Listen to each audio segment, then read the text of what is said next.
Hello, good evening. Exam आपके बहुत नजदीक आ गया है।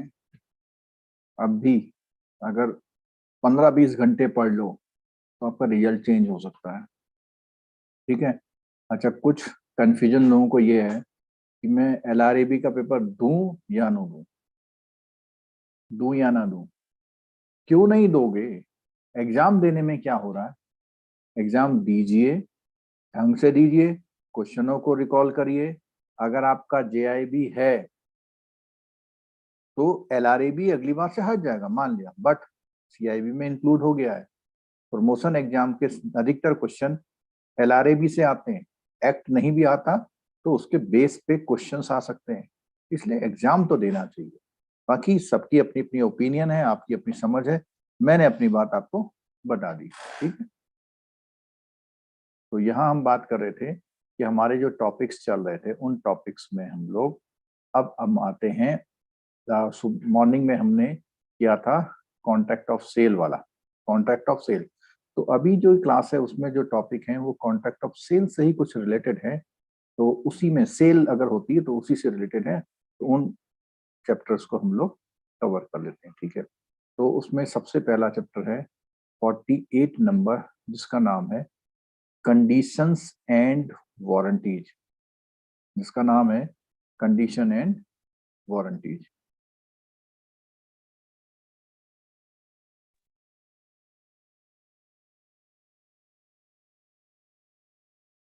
तो देखो, देखने में तो एक सा लग रहा है, बट इसमें थोड़ा सा फर्क है। तो आज हमको समझना है कि कंडीशन और वारंटी में क्या फर्क होता है। एक क्वेश्चन। ठीक है। जितने भी हम बात कर रहे हैं वहां से एक क्वेश्चन। ठीक है।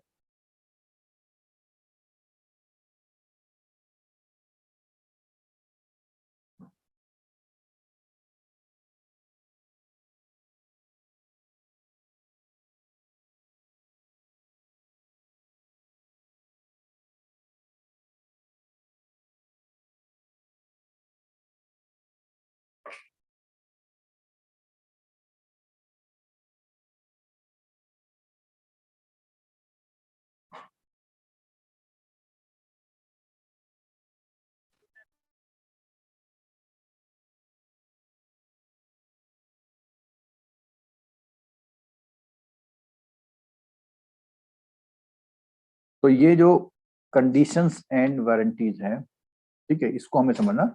और अगेन बात आती है 1 मार्क्स क्वेश्चन। ठीक है। तो 1 मार्क्स में पहला क्या है? Meaning of condition and warranty. Implied condition and warranties क्या होती हैं, तो इसके बारे में बात करते हैं। देखो, सबसे पहले meaning of condition and warranty, दोनों को बताना चाह रहा है कि वो क्या है। ठीक है। कंडीशन क्या है और वारंटी क्या है।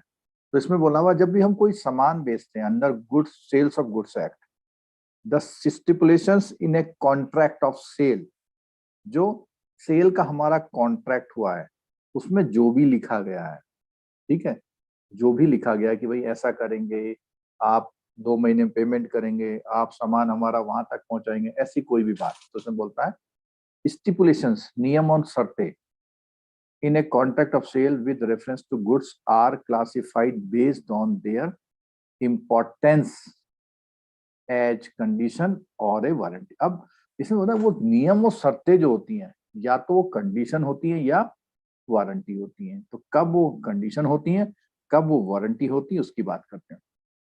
If stipulations agreed to between the parties is essential to the main purpose of the contract and is of such a nature that if the stipulation is breached, then a party to the agreement would have the right to treat the contract is repudiated, यानी उठा लिया है, cancel कर दिया है। then such stipulation is known as condition। क्या मतलब हुआ कि कंडीशन फॉलो होनी है, मस्ट। कंडीशन क्या है? मस्ट। और ये सेल के कॉन्ट्रैक्ट का एक हिस्सा है, इंपॉर्टेंट हिस्सा। फिर देख लो आप लोग कि जो भी स्टिपुलेशंस दी गई हैं, अगर वो ब्रीच हो जाती है, वो ऐसा नहीं होता है, तो कॉन्ट्रैक्ट ये माना जाएगा एज रेपुडिएटेड। ठीक है। रेपुडिएटेड, डिएटेड का मतलब बताया था कैंसिल होना, उठा लेना। तो कंडीशन एक ऐसी चीज है जो कॉन्ट्रैक्ट ऑफ सेल का बहुत इंपॉर्टेंट पार्ट है। दूसरा, on the other hand, warranty is stipulation collateral to the main purpose, मतलब मेन पर्पज के बाद इसका नंबर आता है। कोलेटरल आपने सुना होगा, प्राइमरी सिक्योरिटी, कोलेटरल सिक्योरिटी, ठीक है। Purpose of the contract, the breach of such A stipulation gives.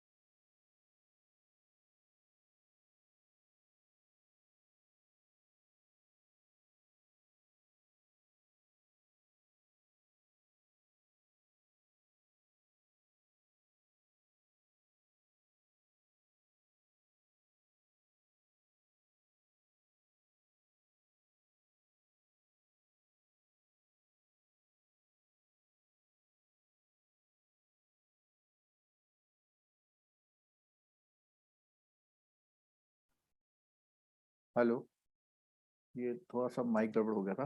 चलो, तो एक बात समझ में आई, कंडीशन सेल ऑफ कॉन्ट्रैक्ट का वो हिस्सा है, प्राइमरी हिस्सा है, जिसमें अगर वॉयलेट होता है तो कॉन्ट्रैक्ट ऑफ सेल वॉयलेट हो जाता है।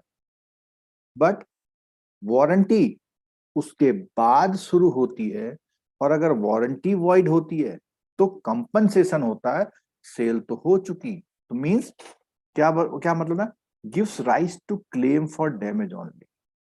वारंटी ऐसी स्टिपुलेशन है जिसमें डैमेज को क्लेम करने की पॉसिबिलिटी है, ठीक है। The parties can not reject the goods and treat the contract as reparative, मतलब पार्टी जो है गुड्स को रिजेक्ट नहीं करते। Parties can not reject the goods and treat the contract as repudiated. तो क्या समझ में आया, पार्टी क्या है, सामान को रिजेक्ट नहीं कर सकती और कॉन्ट्रैक्ट को रेपुडिएटेड ट्रीट नहीं कर सकती। किस मामले में, बोलो।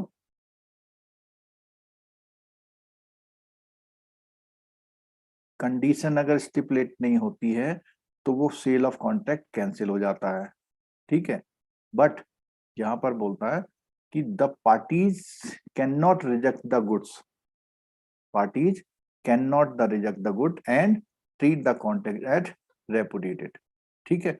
अब और देखिए, whether whether a stipulation in contract of sale is a condition और warranty depends on the type of contract, किस तरह का कॉन्ट्रैक्ट है उस पर डिपेंड करेगा, ठीक है।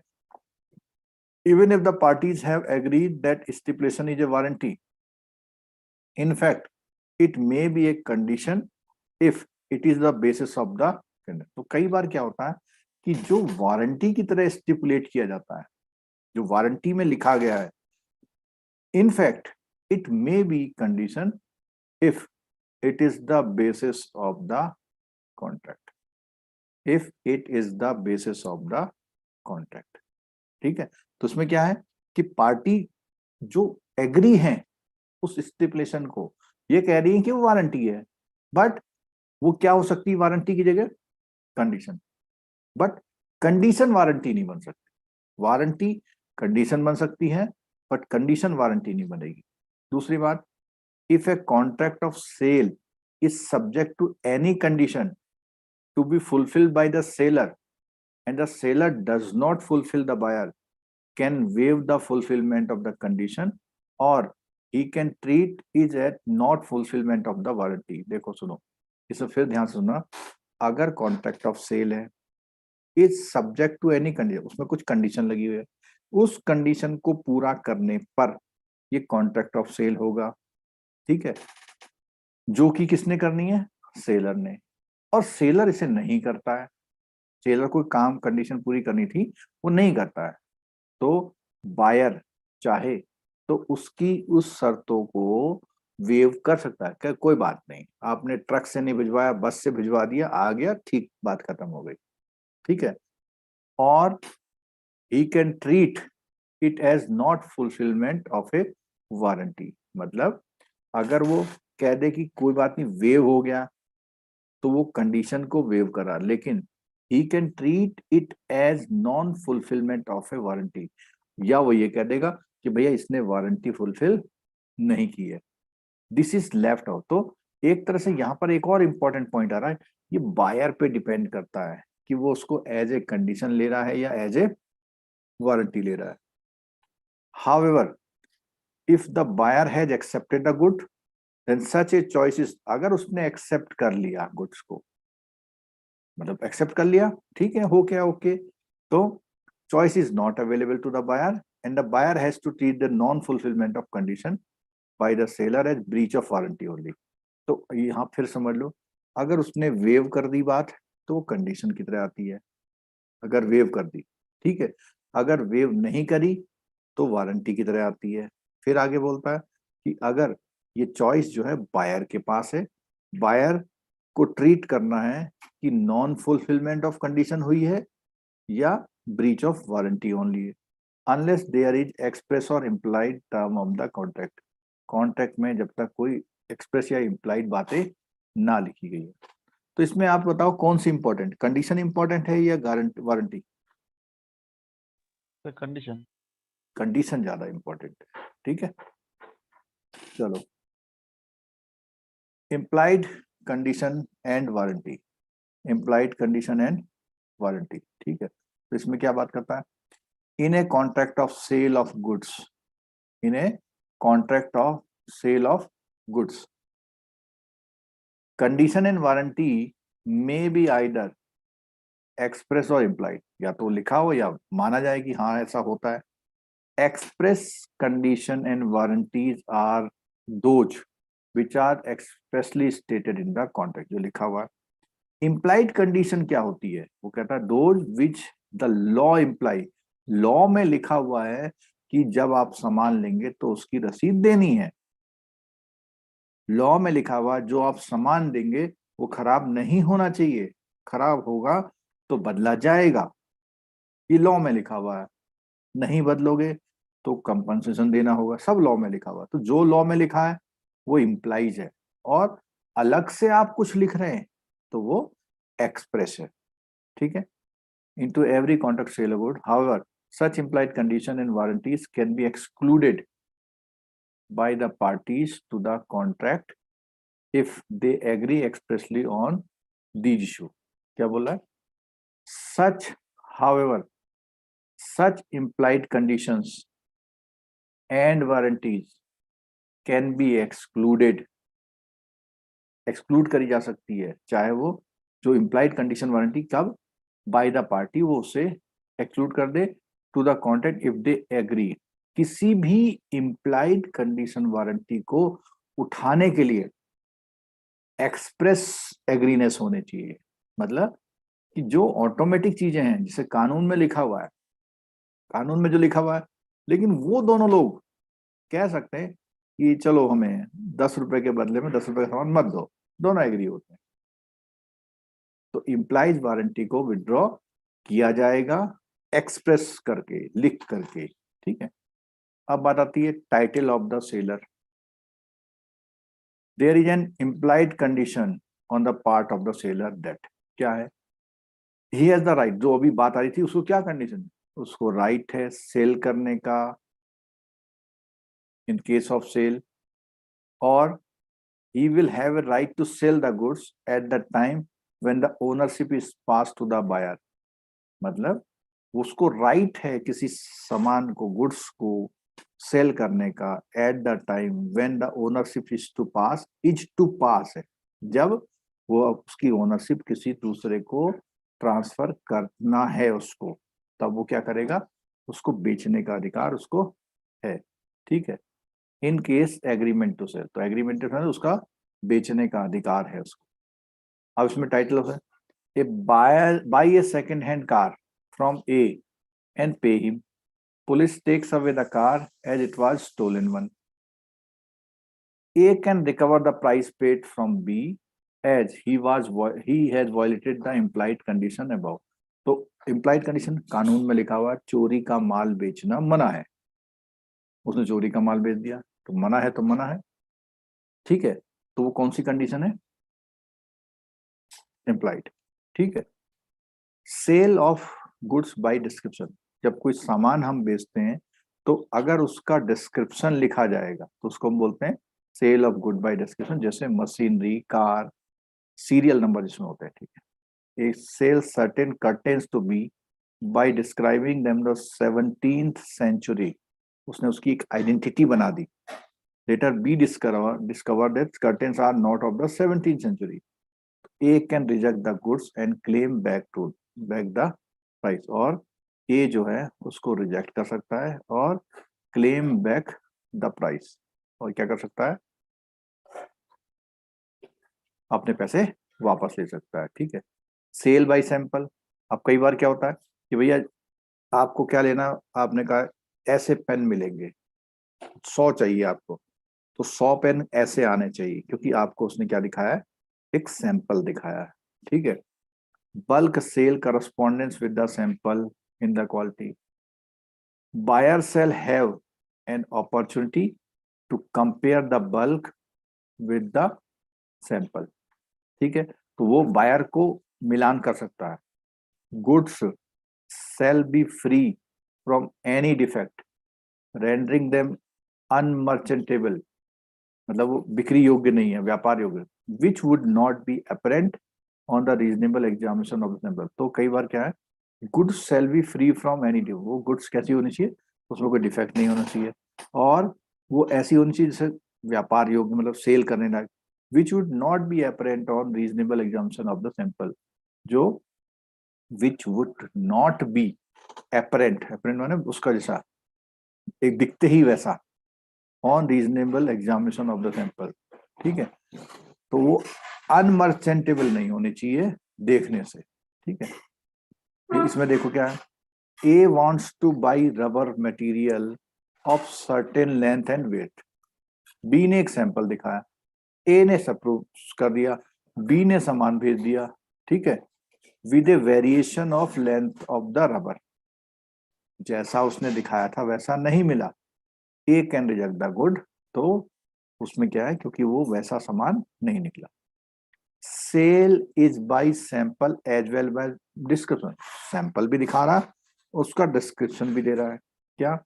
If the sale is by sample as well as, दो चीजें आ रही है, गुड्स मस्ट भी कर सकते, तो उसमें क्या, सैंपल की जैसी भी होनी चाहिए और उसका डिस्क्रिप्शन भी वही होना चाहिए जो उसने बोला था, यानी शक्ल से भी और गुणों से भी। जैसे बोलता है foreign rape seed refined oil किसी ने सेल किया, even show a sample afterward the oil according sample delivered to B, with the oil is delivered to B, he discovers that there is some hemp oil, मतलब उसमें कोई और oil मिला हुआ है, B can reject the goods because he was delivered as per the sample, but the sample and the oil itself were not foreign rape seed refined oil as described। तो उसने कहा कि भैया ये रेप सीड का refined oil है, जो कि कहाँ का है, सामान ये है और ये सामान अमेरिका से आया,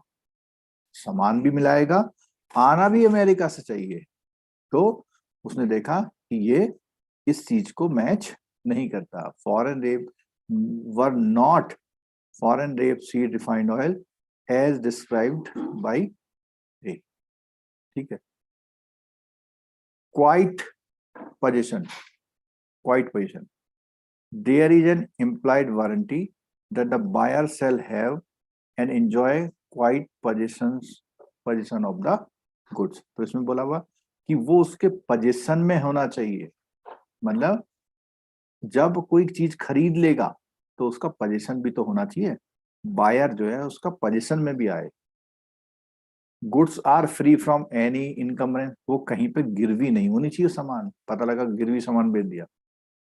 quality of fitness and good fitness of goods for any particular purpose, जैसे मान लिया हमने कहा हमें कार चाहिए, आपने ली, वो चल नहीं रही, उसने कहा सब कार चाहिए थी, कार दे दी मैंने, चल तो रही। तो जो जिसके लिए गाड़ी है चलनी चाहिए, ठीक है। तो उसने कहा there is no implied warranty और condition as to the quality और फिटनेस ऑफ गुड्स और any particular purpose except in the following. तो उसने बोला हुआ कि किसी किसी मामले में इम्प्लाइड वारंटी कंडीशन नहीं होती है, किसके बारे में, क्वालिटी और फिटनेस के बारे में। एग्जाम्पल देखो, if the buyer discloses to the seller purpose for which he wants the goods, he rely on the seller's skill judgment, and if the goods are not in the course of seller's business to supply, then in such case there is an implied condition that the goods shall be reasonably fit for such purpose। तो कहने का मतलब जब हम कोई चीज खरीदने जाते हैं तो वो हमें एक्सप्लेन करता है और एक्सप्लेनेशन में उसका हम भरोसा करते हैं, कहते हैं साहब 120 तक जाएगी गाड़ी, हमने उसका भरोसा कर लिया, ठीक है। और हमें रेस के लिए गाड़ी चाहिए थी, ठीक है।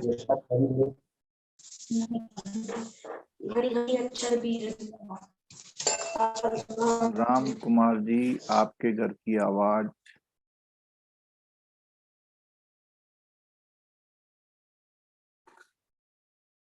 राम कुमार जी,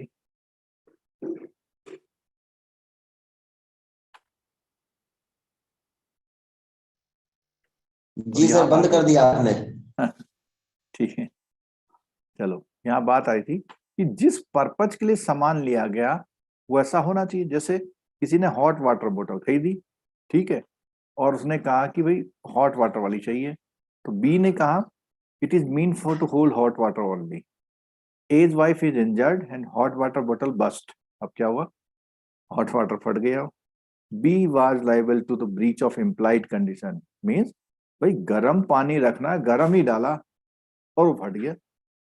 तो जो कहा था वही करने से फट गया, नुकसान हुआ, तो उन्हें लाइबिलिटी पे करनी पड़ेगी as the quality of fitness and hot water बोतल। ठीक, अब इसमें क्या, if goods are bought by description from a seller who deals in goods with that description there is an employ. मतलब अगर आप मेडिकल की दुकान में गए, ठीक है, और आपने कहा कि साहब एक बुखार की दवाई दे दो, तो उसने क्या करा, डॉग के बुखार की दवाई दे दी। क्यों, क्योंकि वो केमिस्ट शॉप किसकी थी, एनिमल की, ठीक है। तो यहां पर किसकी गलती है, बायर की गलती है। हाँ भाई, उसने तो सही किया। तो यहां पर वो कहता है if the goods bought by the description from seller who deals in goods of the description there is an implied condition that goods shall be merchantly be quarterly, however if the buyer has examined, और उसने उलट पुलट के check भी कर लिया, there is no implied condition as regard defects which can be revealed by the।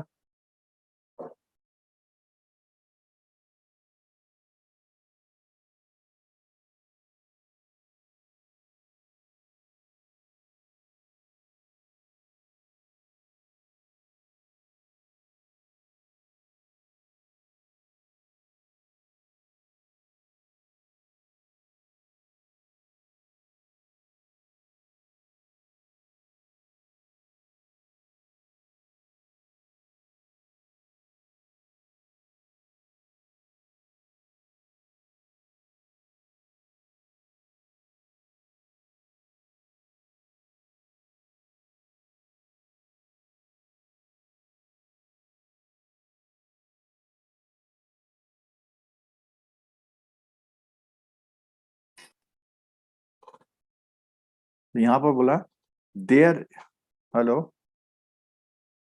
There is no implied condition as regard the defect which can be revealed by the exam. तो कई बार क्या होता है, buyer ने examination किया और there is no implied condition as regard defect which can be revealed by the exam. तो यहाँ पर कोई भी ऐसा डिफेक्ट जो एग्जामिनेशन से दिख सकता है, द यूसेज ऑफ ट्रेड में गिव एन इम्प्लाइड वारंटी और condition as the quality of fitness good for the particular purpose. तो It is to be noted that an express warranty or condition given by any party is always in addition the employed. तो वो कहता है कि employed warranty तो सब warranty condition सब में होती है, केवल अगर एडिशन करेंगे तो फिर वो एक्सप्रेस वारंटी कंडीशन अलग से होगी।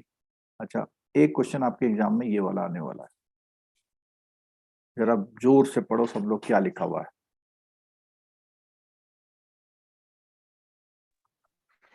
Caveat emptor. अपने दिमाग में इसको डाल लो, एक क्वेश्चन आपका इसका आने वाला है। और क्या लिखा है ब्रैकेट में? बायर बिवेयर, कुत्तों से सावधान लिखा, बिवेयर ऑफ डॉग। दरवाजे पे लिखा था जिनके घर में कुत्ते पाले होते। बिवेयर माने सावधान, यानी सेलर कुछ भी बोलता रहे, आपकी भी एक जिम्मेदारी है। अगर आप अपनी जिम्मेदारी में गलत कर रहे हैं, कुछ मिसिंग कर रहे हैं, तो फिर सेलर जिम्मेदार नहीं होगा। बात समझ में आ रही है? Caveat emptor, caveat means warning, caution. According to the, अब ये डॉक्ट्रिन है, आपको मालूम है हमने एक डॉक्ट्रिन पहले पढ़ा था, डीआरटी में। कौन सा डीआरटी से रिलेटेड था। Doctrine of election. Very good, doctrine of election, सही है। देखो कई बार क्या होता है, हम पढ़ रहे लेकिन जो मैं एम्फेसाइज कर रहा हूं, एक तो आपको याद होना चाहिए। अगर मैं 50 चीज एम्फेसाइज कर रहा हूं, अब 30 चीज भी याद रहती है, तो आपके 30 क्वेश्चन तो ठीक होंगे ना।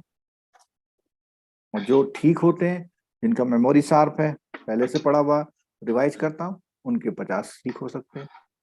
तो ये जो डॉक्ट्रिन वर्ड है, ऐसे 5-6 वर्ड अभी और आएंगे, और डॉक्ट्रिन नाम से कम 2 क्वेश्चन जरूर आएंगे। या ऐसा कह सकते हैं, जैसे हमने जब ये पढ़ रहे थे, तो मुझे अभी इसको हम कवर करेंगे जो लिखा हुआ है। मुझे अभी ये बताइए, कितने ऐसे नए शब्द पिछले 5 दिनों में आपने सीखे? चलो टॉपिक को बाद में कवर करेंगे, बताओ जरा। मनोज भाई, तो कितने मनोज रुपए भाई जीते? नहीं बताएंगे, मनोज भाई नहीं बता पाएंगे। आज अकेले हो गया?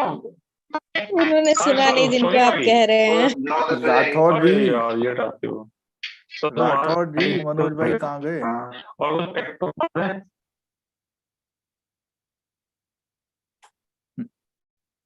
हाँ चलो देखो, ये जो अगले 5 मिनट है बहुत इंपॉर्टेंट, बहुत कुछ रिवाइज होने वाला। बोलो जल्दी जल्दी, ऐसे शब्द बताने जो आपने इन 5 दिनों में पढ़े। बोलो। No de novo. बहुत बढ़िया, डी नोवो, ठीक है। और बोलो। Doctrine of election.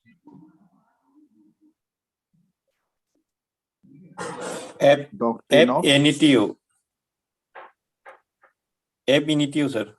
हाँ, एब इनिशियो। एब इनिशियो, ठीक है, बहुत बढ़िया। रेपुडिएट। बहुत बढ़िया। रेटिफाई। एक मिनट,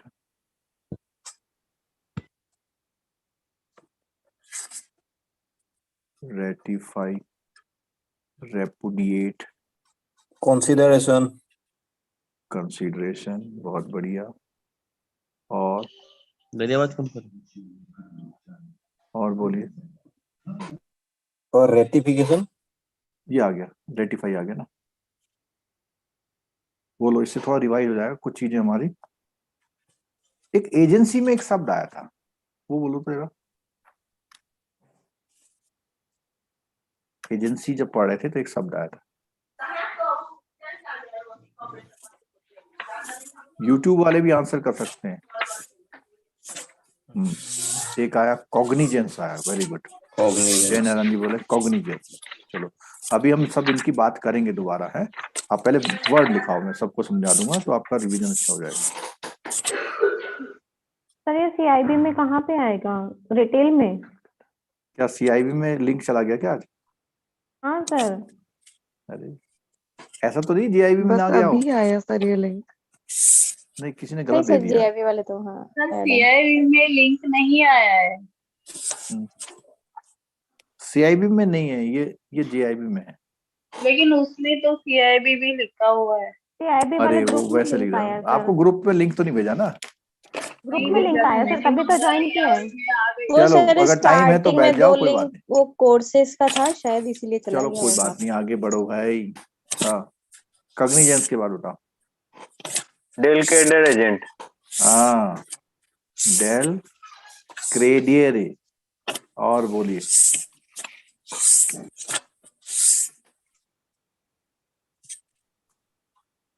ये नहीं वर था? माने कोडू लागतात तिथे. आणि कसं ते सिंगम म्हणजे असती वातड वातड असतं, कसं नाव कशेल तू सांगा, मग सांग. नारायणी जी, क्या हो रहा है आपको?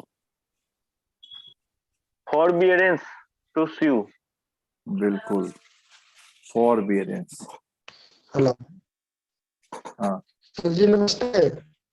हाँ, नमस्ते, हेलो बोलिए। सर, कौन सा ये टॉपिक चल रहा है? आप जीआईबी के सीआईबी के सीआईबी सर। हैं? सीआईबी सीआईबी का नहीं है टॉपिक ये। नहीं है। आपको ओके, लिंक थैंक यू, कैसे थैंक मिल यू गया? सर। क्या कर रखा आज इन्होंने? हैं? ग्रुप में कोई डाला है इसलिए। और किसी ने डाल दिया हो। चलो अभी जीआईबी वालों को पढ़ने दो भाई, उनका एग्जाम। हाँ, आगे बोलो। फॉरबियरेंस टू स्यू, और स्यू भी आया ही था एक हमारा, अपील आया था, जूरिस्डिक्शन आया था, और डिबार आया था, सूट आया था, ठीक है, और आपका वो डिक्री आया था, ठीक है, गार्निश होगा पुनः। तो इतने शब्द अभी इन्हीं को रिवाइज कर लेते हैं, फिर एक बार और देखें तो क्या बोलता है। नो, नो छोड़ दो, नो छोड़ दो। डी नोवो, डी नोवो माने दोबारा शुरू से। क्या? दोबारा शुरू से, दोबारा शुरू से, डी नोवो। एब इनिशियो, इसके साथ मैं एक और शब्द लिख रहा हूं, क्या? बोलो। शुरुआत से निरस्त। हाँ, तो ये तो है बेकार, माइनर के निरस्त, केस में बेकार या निरस्त या कैंसिल। और ये क्या है?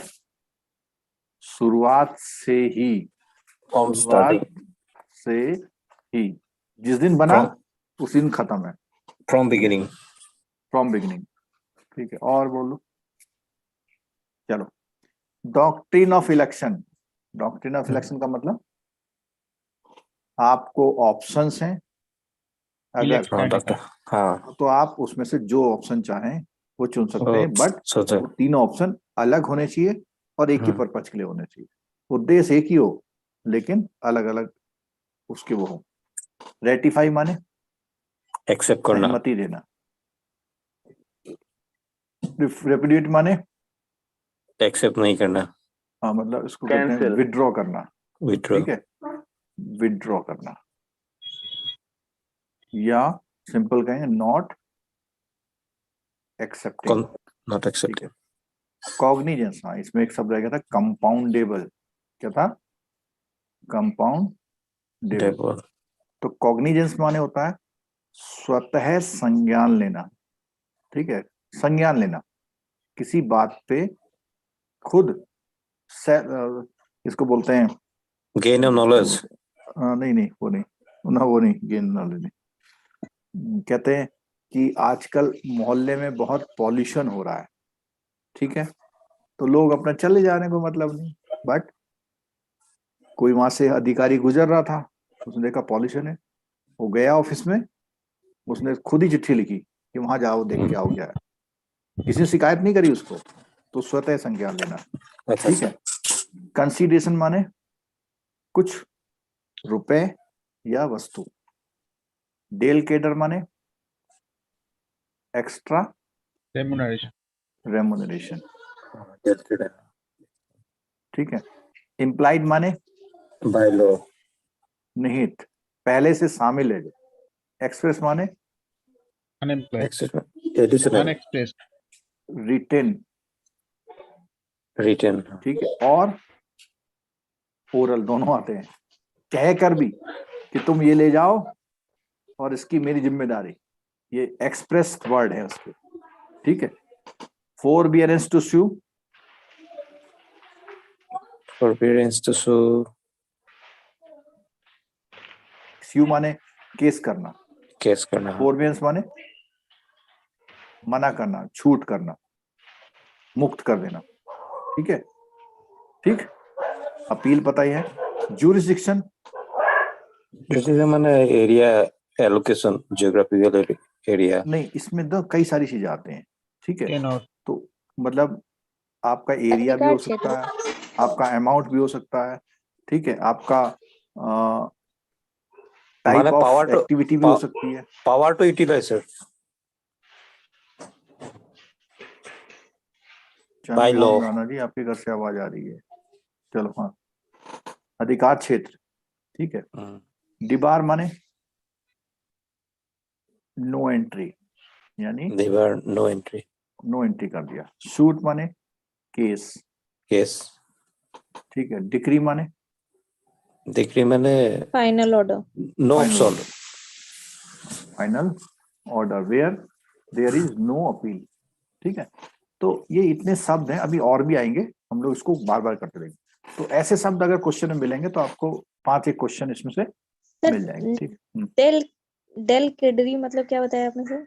डेल क्रेडिट का मतलब होता है, वैसे तो ये एजेंट के लिए होता है, तो एजेंट आपने कोई रखा हुआ कोई काम कर रहा है, बट अगर आप उससे कोई और काम लेना चाह रहे हैं तो वो कहता कर दूंगा, लेकिन इसके अच्छा, पैसे मैं extra अलग पैसे से लूंगा। ठीक है, ठीक है। लूंगा। एक्स्ट्रा रेमुनरेशन जब हम एजेंट को देते हैं किसी खास पर्पज के लिए, ठीक है। Okay okay sir. चलो, अच्छा ये तो रह गया कैविएट एम्पटर, बायर बिवेयर। तो जब बायर को सामान ले जाए तो वो भी आंख बंद ना करे, कुछ तो उठा के देख ही ले, ठीक है। गाड़ी लेने गया, पैसे देके चलाया, इंजन भी स्टार्ट करके नहीं देखा, ठीक है। तो यहाँ पे क्या है, the person who buy good must keep his eye open, आंख बंद करके नहीं, his mind active and cautious while buying the goods, ठीक है। Other word, the buyer must examine the goods thoroughly, देखना है later on if goods were do not serve the purpose of dependent own judgement. उसने अपने आप क्या करी, उसने अपने आप एक कार ले ली ऑल्टो, ठीक है, और उसको ले गया नदी में और वो चली नहीं, किताबें तो चलती नहीं नदी में, तो उसने कहा 50 लाख की गाड़ी लेनी थी, ये नहीं चलेगी, तो खुद भी देखना है, ठीक है। And he made a bad choice, he cannot blame to the selling person. The sales of goods act also enshrine doctrine by stating that there is no implied warranty or condition as to the quality of fitness of goods of any particular purpose except in case of specially। तो जो उसने purpose बताया, उसने कहा साहब ये अच्छे रास्तों में जिसमें ज्यादा गड्ढे नहीं होंगे बड़ी भागेगी, तो उसने ये तो बताया नहीं कि पानी में जाएगी और आप चलाने लग गए, तो ये समझे कैविएट एम्पटर बायर बिवेयर, बायर बिवेवियर। तो एक क्वेश्चन हमें लगता है कि जितना हमने अभी देखा अभी आज की जो भी क्लास हुई है इसमें मुझे लगता है आपके जो ये क्लास देख रहे 5 मार्क्स हैं किसी भी तरह से। कैसे मार्क्स हैं? 5 मार्क्स, ठीक है। अब 5 मार्क्स कैसे आएंगे ये तो आप समझेंगे जब आपका एग्जाम सामने होगा और आप बिना सोए हुए सुन भी रहे, दोनों बातें हैं, ठीक है। चलो अगला, अनपेड सेलर, सामान खरीद लाए पैसा नहीं दिया अभी, होता है ऐसा ही नहीं होता है? होता है। होता है। कब होता है?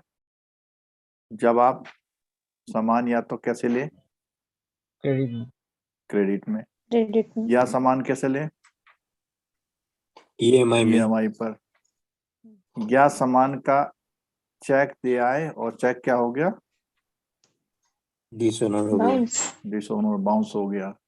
तो ऐसे सारे मामलों में सेलर कौन है, अनपेड है। ठीक अनपेड है, है। एक क्वेश्चन इससे भी है, बहुत छोटे छोटे टॉपिक है देखो, ठीक है, लेकिन अकेले लोग पढ़ नहीं पाते, हिम्मत हार जाते हैं कि 7 दिनों में किताब कौन पूरी करेगा। The seller of goods is deemed to be unpaid, कब, जब whole of price has not been paid, whole of, दूसरा हमने कहा payment of goods is received in the form of cheque और other negotiable instrument and same is, समझ में आई। तो इसने क्या कि प्राइस उसको नहीं मिला या चेक जो दिया था वो उससे मतलब आया नहीं अल्टीमेटली पैसा इसका, ठीक है। Term seller includes any person who is in the position of the seller, seller की पोजीशन पे जो भी वो सब सेलर है। एजेंट भी इस मामले में क्या कहलाएगा, सेलर कहलाएगा। To whom bill of lading has been endorsed, तो कई बार क्या होता है सामान यहाँ से वहां पहुंचाना है तो आप किसी एजेंट के थ्रू पहुंचाते हैं, ठीक है। और ए कंसाइनर और agent who has paid for goods to seller, तो ये कुछ इसमें से जो सेक्शन 46 है इसमें बोला हुआ राइट क्या है अनपेड सेलर, ठीक है। 2 कंडीशन है इसकी, पहली कंडीशन राइट गुड्स से वो क्या कर सकता है, ठीक है, और बायर से क्या कर सकता है, गुड्स को वापस कब्जे में मंगा सकता है, बायर को क्या कर सकता है, बायर के अगेंस्ट केस कर सकता है, ठीक है। अब देखो पहला केस है गुड्स से क्या करेगा, तो 2 बातें हैं, एक तो है कि सामान चला गया और एक है सामान अभी नहीं गया। तो पहली बात तो ये है कि गुड्स पे हमेशा बायर का क्या लगा रहेगा, लियन, ठीक है। हमेशा उसको रोक सकता है रास्ते में, उस सामान को दोबारा बेच सकता है, जहां पर वो जा रखा था सामान वहीं पे रोक सकता है या रोक सकता है। तो इतने काम उसके किसके साथ कर रहा है ट्रीटमेंट, गुड्स के साथ। बायर्स के साथ क्या करेगा, पैसे लेने के लिए केस कर सकता है, डैमेज के लिए केस कर सकता है, और अपने कॉन्ट्रैक्ट को क्या कर सकता है, कैंसिल, और उस पर सूट फॉर इंटरेस्ट, वो कहेगा कि भाई ये चीज मेरी है मत छुओ इसको। इंटरेस्ट का मतलब ब्याज नहीं, यहाँ पे इंटरेस्ट का मतलब उसका लगाव, ये मेरी ही है आज भी चीज, ठीक है। अनपेड सेलर राइट, अब अगेंस्ट द गुड्स, तो इसने बोला यही बातें हैं, लियन है, ठीक है। तो उसने बोला पहले a lien on the goods for the price while he is in the possession of them. In case of insolvency of the buyer, a right of stopping the goods in transit after he has parted with the possession of them. तो क्या बोलता है, अगर उसने क्या करा हुआ कि उधर को चल चुका है तो वो स्टॉप कर सकता है, ठीक है, दूसरा, और उसको सीधे चलिए ऊपर लिखे वही है, ठीक है। और properties goods not pass to the buyer, unpaid seller has also right the withholding that, जब उसने सामान भेजा ही नहीं तो नहीं भेजेगा। अनपेड सेलर का लियन, लियन क्या है, अनपेड सेलर के पास जो सामान है या कहीं पर भी, who is in position of them, किसके पोजीशन में, सेलर के, तो उसको रख सकता है अपने पास ही जब तक कि उसका पेमेंट नहीं आएगा, ठीक है। If the goods have been sold without any stipulation as credit, जब क्रेडिट की कोई बात ही नहीं हुई थी, आपने सामान लेना है तो पैसे दो, या तो क्रेडिट की बात हुई होती कि भाई 2 महीने में दे देना। If the goods have been sold on credit but term of credit, मतलब उसने कहा 2 महीने में देना लेकिन नहीं दिया, और बायर क्या हो जाए, एक क्वेश्चन आपके एग्जाम में यहां से रखा हुआ रहेगा, क्या इसमें एक और कुछ जोड़ देगा, जिसने नहीं पढ़ा होगा नहीं पढ़ा, जिसने पढ़ा होगा वो इसका आंसर करेगा, खासकर से सी ऑप्शन पे। अगर बायर क्या हो जाए, इंसॉल्वेंट, और किस कंडीशन में, जब उसने पैसा नहीं दिया हुआ, ना दिया तो हुआ। वो जो है उसका जो पोजीशन है कौन रखेगा, अनपेड सेलर रखेगा। Where an unpaid seller has made part delivery of the goods, where an unpaid seller has made part, कुछ आधा सामान भेज दिया उसने, he may exercise the right of lien on the balance, बच्चे में अपना लियन होगा। अच्छा, जो चला गया उस पे लियन क्यों नहीं होगा, जरा बताना। सर ए नंबर पॉइंट पे थोड़ा क्लियर कीजिए ना सर। लेन उसी पे होता है जो आपके पास है। हाँ, लियन हमेशा उस पे होता है जो सामान आपके पास है। इन्होंने पूछा कि ए नंबर बताओ, ए में क्या कहता है, if the goods have been sold without any stipulation of, मतलब आप आए, मेरे पास आए और मुझसे कहा कि साहब एक टीवी दे दो, ठीक है, मैंने कहा ठीक है पैसे दो, उन्होंने कहा ठीक है देते हैं, उन्होंने बिल काट दिया, उसने बिल काट दिया और सामान वो ले जाने लगा या कहने लगा सामान दे दो, तो वो जो सेलर है कहेगा भैया ये क्रेडिट पे थोड़ी दे रहा हूं मैं, जो मैं दे दूं आपको, तो वो क्या करेगा, अपने ही पोजीशन में रखेगा और उस पर क्या क्या क्या होगा उसका लियन, जब तक कि उसका पैसा वो वापस, मतलब पैसा ना दे दे। ठीक है, पहला वाला पॉइंट है कि उधार की बात ही नहीं हुई थी और आप सामान खरीद रहे हो। दूसरा वाला पॉइंट है उधार की बात तो हुई थी लेकिन वो समय अब चला गया। ठीक है, वेयर एन अनपेड सेलर, ठीक है, अब आगे देखो, where an unpaid seller has made part of delivery, he may exercise the right of lien on the balance good unless he makes part delivery under circumstances to show that he would waive the right of lien on all goods। इसका मतलब थोड़ा देखना पड़ेगा हमें, unless he makes part delivery under circumstances to show that he would waive the right to lien on all goods।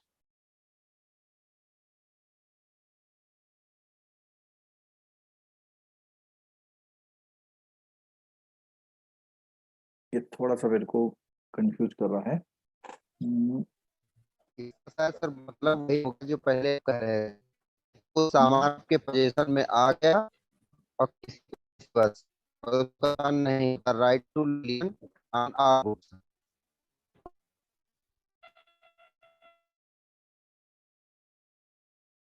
चलो, आपकी आवाज एक साफ नहीं आती, चलो छोड़ो, कुछ जिसको जो समझ में आ रहा हो देख लेना। ठीक है, अभी एक ऐसे YouTube में जो लोग देख रहे हैं या जो बाद में देखेंगे वो कमेंट करते हैं कि जब सर आप खुद ही नहीं आता तो पढ़ाते क्यों, है ना। एक बार एक ने और बोला था क्या करें, हम भी तो सीखने वाली स्टेज में हैं। नहीं सर, वो तो बहुत गहराई से समझना पड़ेगा आपको। तो लोग कुछ भी बोल देंगे। एक बार व्हाट्सएप में भी कोई डाले थे कि सर आप बहुत ये मतलब खींच के पढ़ा रहे हैं, थोड़ा सा ऐसा कुछ नहीं, देखो सर पर्पज है ना हमारा, अब अभी जो है हम ये कह रहे हैं ना खींच के पढ़ा रहे हैं, अभी मुझे लगता है जिसका पढ़ाने का, हेलो, हाँ, जिसका पढ़ाने का स्टेमिना नहीं है ना यूट्यूब पर, सब बाहर होने वाले हैं नए सिलेबस में, देख लेना, क्योंकि अब नेगेटिव वर्किंग हो गई। सर अभी एक चीज है सर, सही बात है, रिवाइज जब नहीं तक करोगे, कॉन्सेप्ट नहीं क्लियर होगा तब तक हाँ, कि आपके नंबर कुछ नहीं कटते कर रहेंगे। पाओगे, बता रहे, अभी देख लेना मई गेस जून में वर्क नहीं एग्जाम चलेगा होगा। ना। हाँ, तो जो वन नाइट फाइटर थे ना सब धाराशायी हो जाएगा। और मैं बता रहा हूँ कि जो अभी रजिस्ट्रेशन होगा ना 30-40% तो रजिस्ट्रेशन ही नहीं करेंगे नए सिलेबस में, देखिए अभी तक था तो कर देते हैं, देख आएंगे, हो जाएगा नहीं होता। ठीक है, अब तो रिजल्ट पहले पता रहेगा। अब बाकी IIBF की मेहरबानी है कि पेपर कैसा बना था। ठीक है, तो अभी जो लोग आप JIB कर लेंगे उनको सिंसियरली एडवाइस है आप थोड़ा पढ़ें, लेकिन हैबिट बनानी पड़ेगी आपको, वो दिन याद करने पड़ेंगे जब आप कंपटीशन की तैयारी करते थे। ये सर एक चीज भी है सर, अभी जैसे IIB पे एग्जाम कंडक्ट कर रहे हैं JIB, अभी आप देखिए सर कोई तो कंपटीशन नहीं कर रहा है, अभी प्रोफेशनल का एग्जाम है, ठीक है, हाँ, यहाँ पे भी थोड़ा और होना चाहिए, ऐसे तो नहीं है क्या बोले ये पास होना ही है, जैसे करा रहा है जैसे IBPS का एग्जाम है कि नहीं सर, ये तो अभी रात को 7 बजे तक काम करने के बाद आके पढ़ने वाला कोर्स है ये। कुछ डिसिप्लिन तो बनाना पड़ेगा ना। हाँ, डिसिप्लिन तो ठीक है सर। ठीक है सर, अभी वो अपना चॉइस है, एक हाँ, बॉडी ठीक बनाया है। है, एक्सेप्ट The तो करना ही sailor पड़ेगा। may exercise the right of lien, notwithstanding that he is in possession of goods as an agent or bailey for the buyer. तो वो राइट ऑफ लियन एक्सरसाइज कर सकता है उस तरह से नहीं जैसे is in position of goods as an agent और बेली ऑफ द बायर। तो वो जो सामान रखे हुए वो एजेंट बेली की तरह नहीं रखा हुआ है, उसका राइट है उस पे, ठीक है। टर्मिनेशन ऑफ लियन, और ये लियन कब टर्मिनेट होता है? When he delivers the good to the carrier other bailee for the purpose of transmission to the, जैसे ही वो सामान किसी और को दे देगा तो उसके कब्जे से चला गया सामान। अभी हमने थोड़ी देर पहले क्वेश्चन पूछा था लियन क्यों है? लियन हमेशा तब लगता है जब आपका सामान आपकी कस्टडी से क्या हो जाता है, बाहर चले जाता है, ठीक है। चलो, when the buyers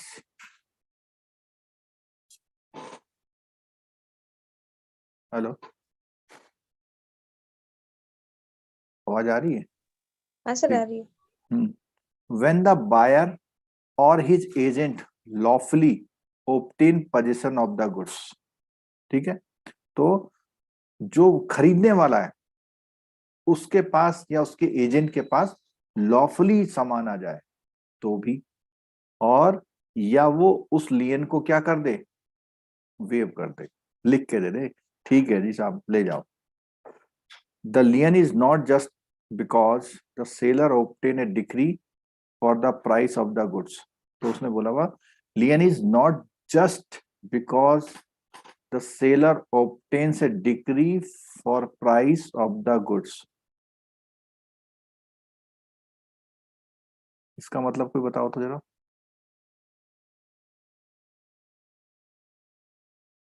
आप लोग भी दिमाग लगाया करो।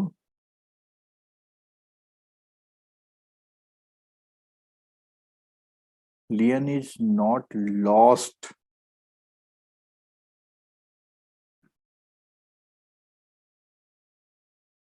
just because the seller obtains a decree for a price of the goods। इसका मतलब तो यह है कि कोर्ट ने उसके फेवर में आदेश कर दिया कि भैया वो उसका पैसा लेगा। हाँ ठीक हो गया, क्लियर हो गया। केवल इस आदेश के आने से वो अपना लियन का राइट नहीं खो देता। लियन कब छोड़ेगा वो? जब अभी तो पैसा मिल आदेश आया जाएगा। ना, अभी तो आदेश आया ना। जब तक उसके पास पैसा नहीं आएगा आदेश से नहीं छोड़ेगा वो, ठीक है। राइट टू स्टॉपेज ये हमने पढ़ ही लिया था।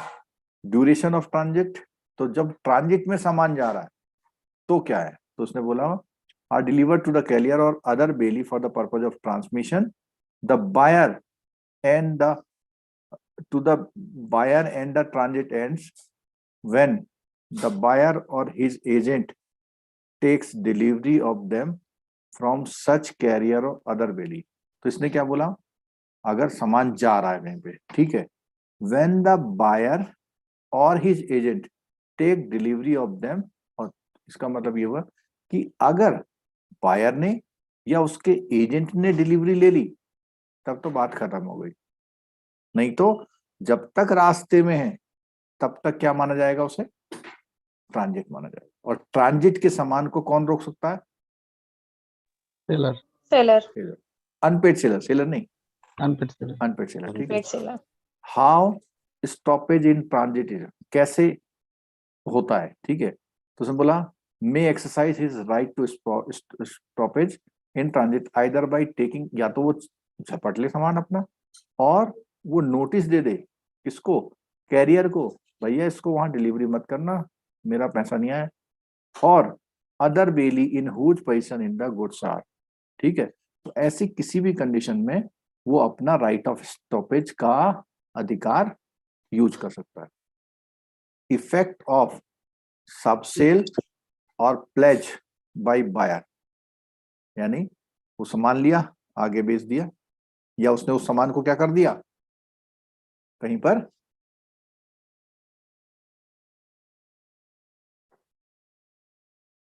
प्लेज कर दिया। प्लेज कर दिया, प्लेज कर दिया। ठीक। ऐसा भी तो था, उसने सामान खरीदा, पैसे नहीं दिया और उसको जाके गिरवी रख के फिर ले लिया सामान, पैसा ले लिया। Unpaid seller's right of lien और stoppage in transit is not affected by a further sale or by other disposition of goods। मतलब वो क्या करेगा, या तो बाहर दोबारा बेच दे या उसको डिस्पोज ऑफ कर दे गुड्स को, which the buyers may have made। Exception to this is when any person is in good faith and for consideration takes document title goods from a buyer or transfer the goods by way of pledge where right of unpaid sale may get defeated। क्या मतलब हुआ इसका, पहली बात बोलता है कि not affected होता है बाय द फर्दर सेल, कि आपका सामान ले गया, उसने अलग बेच दिया कहीं पे, तो बायर सेलर का राइट खत्म नहीं होता, ठीक है। फिर बोलता है एक्सेप्शन टू दिस, एक जगह पे उसका अधिकार खत्म हो जाता है, किसमें, when any person in good faith, when any person in good faith and for consideration takes document title of goods from a buyer। अगर उसने गुड फेथ में सामान खरीदा और एक तो खरीदा है और transfer of goods by a pledge where right of unpaid seller may get defeated. तो अगर वो गुड फेथ में कर रहा है काम, कौन कौन, बायर। कौन सा वाला, सब नेक्स्ट buyer। वाला। नेक्स्ट वाला गुड फेथ में कर रहा है और पैसे दे रहा है और उसके बदले में सामान ले रहा है, तो क्या होता है, वो उसका अधिकार है। बट सेलर कहां से लाएगा पैसा, ये बताओ। सेलर तो उसी बायर को पकड़ेगा जिसको पहले उसने वाले बेचा। बायर को पकड़ेगा कि भैया पैसा ला, क्यों, सामान कहाँ चला गया, थर्ड पार्टी के पास, थर्ड पार्टी के पास, जिसने गुड फेथ में ईमानदारी से सामान खरीदा था, ठीक है। If the goods are perishable nature और अनपेड सेलर है, who has exercise the right of lien stoppage the give notice to the buyer of his intention to resell। The unpaid seller may, if the buyer does not within a reasonable time pay the price, resell or goods। क्या मतलब हुआ, buyer does not within a reasonable time pay the price or resell। तो अगर उसने क्या नहीं करा, समय से पैसा नहीं दिया, तो सेलर क्या करेगा, रीसेल कर देगा किसी और को। हाँ, उसको दूसरे को भेजेगा। भैया तुम्हारा इंतजार मैं कब तक करता, मैं तुम्हारा इंतजार कब तक करता, ये तो सामान सड़ने वाला था, तो क्या करेगा, रीजनेबल टाइम पे में नहीं होता तो वो कर देगा, ठीक है। He can also recover from original buyer. Original buyer पहला वाला, ठीक है, दूसरा वाला नहीं, दूसरा वाला सेकंड बायर होता है। डैमेजेस, लॉस, उसके ब्रीच कॉन्ट्रैक्ट है। The buyer is not entitled to any profit which may occur. और रीसेल, जब ऊपर वाला केस था ना कि उसने दूसरे को बेच दिया, पता लगा प्रॉफिट हो गया दुकानदार को, दुकानदार ने पहले वाले बायर को तो 1000 का बेचा था, दूसरे वाले बायर को कितने का बेच दिया, 2000 का। तो पहला वाला बायर ये नहीं कह सकता कि भाई 1000 रुपये तो मुझे वापस करो, ठीक है। If unpaid seller does not give a prior notice of sale of the buyer, then the unpaid seller is not entitled to recover damage। तो उसे एक चिट्ठी भेजनी पड़ेगी, भैया ये सामान मैं किसी और को बेच रहा हूँ। On the country the buyer becomes entitled to profit.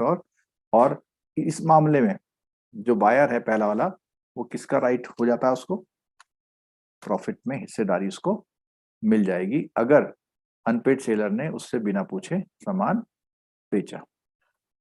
If unpaid seller who has exercised his right of lien or stoppage, transit resale, तो new buyer acquire a good title. समझ में आ रही बात? क्योंकि उससे तो उसने रोक लिया और नए नए वाले को बेच दिया। किसने किसने? सेलर ने। हाँ, ठीक है। तो इस मामले में उसको ये पावर है, even no notice of the resale was given to the original buyer. किस मामले में? ये स्टॉपेज वाले मामले में। हिज राइट ऑफ लियन और stoppage in transit resale the goods the new buyer acquire, उसको पूरा अधिकार है। और उस मामले में ओरिजिनल बायर को क्या नहीं देना पड़ता है? नोटिस। क्यों? क्योंकि सामान किसके पास था? सेलर के पास ही है। हाँ, तो उसने बेच दिया, नहीं दिया, पैसे नहीं दिया। अनपेड सेलर राइट अगेंस्ट, अच्छा बायर के अगेंस्ट में क्या राइट है? तो उसने बोला हुआ फाइल ए सूट, ऊपर पढ़े थे ना, claim damage, claim price of good with interest and he can also repudiate the contract. वो इस कॉन्ट्रैक्ट को क्या कर सकता है? कैंसिल कर सकता है। ठीक है। तो ये जो हम कर रहे थे, इसमें मैं अभी आपको थोड़ा सा और गाइड कर देता हूँ। कुछ कॉन्फिडेंस आ रहा नहीं आ रहा? थोड़ा सा आप लोग मेरे ख्याल से रिवाइज नहीं करते, मुझे लग रहा है ना? सर रिवाइज करने के लिए अभी क्या हो जाता है, अभी रात को सर अभी 11 बज गया है आपका क्लास लेते हुए। अरे छुट्टी भी तो ले लो एक दिन की। टाइम नहीं मिल रहा सर, पिछले वाले एग्जाम में छुट्टी लो। छुट्टी ले चुके हैं, अब नहीं मिल रही। एक आध दिन की ले लो, एक दिन की तो ले अभी लो का छुट्टी। दिक्कत ही हो रहा है अभी। 19 को तो वैसे ही छुट्टी है। सैटरडे स्ट्राइक होगा तो वही आज तो प्लानिंग कर रहा हूँ सर। लड़ाई करके ले लिए, हाँ ले लो, आज तो लड़ाई करके ले लिए सर छुट्टी। एक दो दिन की ले लो, क्योंकि ये टॉपिक, ये जो पेपर है ना, अगर आपने थोड़ा 2-4 घंटे एक्स्ट्रा दे दिए ना तो आ जाते हैं मार्क्स इसमें। ये देखो आगे से जो जो टॉपिक है हमारे, वो पार्टनरशिप, कंपनी, और बहुत इंपॉर्टेंट टॉपिक है, बहुत ही इंपॉर्टेंट टॉपिक। ठीक है। और ये चलेंगे आपके 62 तक। कहाँ तक चलेंगे? 62 तक। कहाँ से? ये चलेंगे आपके, एक मिनट शेयर करके भी दिखाता हूँ आपको, दिख नहीं रहा ना। यहाँ देखिए, यहाँ पर आपका पहला टॉपिक है ये पार्टनरशिप से लेकर, ठीक है, पार्टनरशिप यानी 50 नंबर टॉपिक से लेकर के 62 तक, डायरेक्टर तक, यानी जितनी भी बिजनेस एंटिटी होती हैं उनके बारे में सब इसमें निचोड़ के आ जाएगा। ठीक, 2-2 पेज के टॉपिक हैं, बट इम्पॉर्टेंट है, अगेन बट इम्पॉर्टेंट है। ठीक है। और उम्मीद है मुझे 62 तक शायद हम कल रात तक निपटा देंगे। ठीक है। फिर 1-2 यहाँ छोटे छोटे एक्ट रह जाएंगे, और कोशिश करेंगे सैटरडे को 3-4 घंटे थोड़ा सा रिवाइज कर दें। ठीक है। आप लोग भी अपने टाइम का सही से बैलेंस कर लेना। हाँ, चलो SBI TO की तैयारी कराओ सर। हेमंत चौहान जी,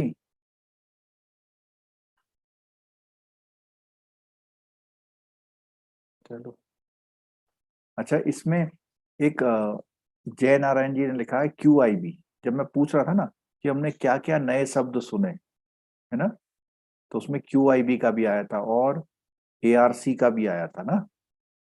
ARC का आया था, QIB का आया था, प्रिजाइडिंग ऑफिसर का आया था, रिकवरी ऑफिसर का आया था, चेयरपर्सन का आया था। सब आए थे ना।